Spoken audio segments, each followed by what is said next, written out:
بسم اللہ الرحمن الرحیم۔ السلام علیکم۔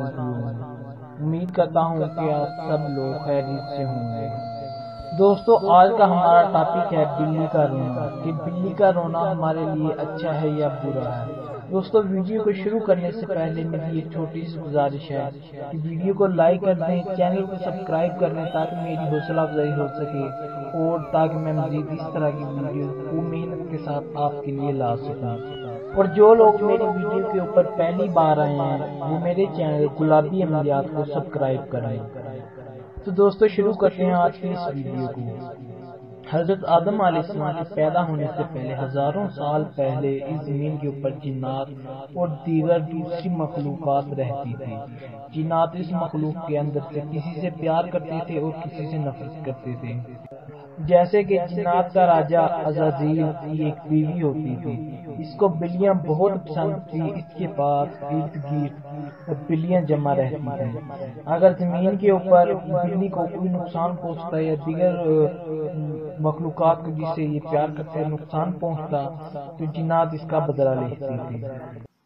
پھر اللہ تعالیٰ نے جنات کو ان کی حد تک محدود کر دیا، جس کی وجہ سے جانوروں اور جنات کا رشتہ آپس میں ٹوٹ گیا۔ پھر جانوروں نے اللہ تعالیٰ سے دعا کی کہ ایسا نہ کریں۔ پھر اللہ تعالیٰ نے ان کو ایک طاقت بخشی جس سے یہ جنات سے باتیں کر سکتے ہیں اور ان کو دیکھ سکتے ہیں۔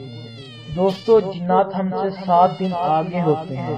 جو آج کچھ زمین پر ہو رہا ہے، جنات اس کو 7 دن پہلے دیکھ چکے ہوتے ہیں۔ جب کسی گھر کے اندر کوئی مرنے والا ہوتا ہے تو بلی اس گھر کے اندر موت کا فرشتہ دیکھ کر روتی ہے اور کہتی ہے، اے انسان، یہ دنیا ہمیشہ کے لیے نہیں ہے، ایک نہ ایک دن ہم نے اس کو چھوڑ کر جانا ہے۔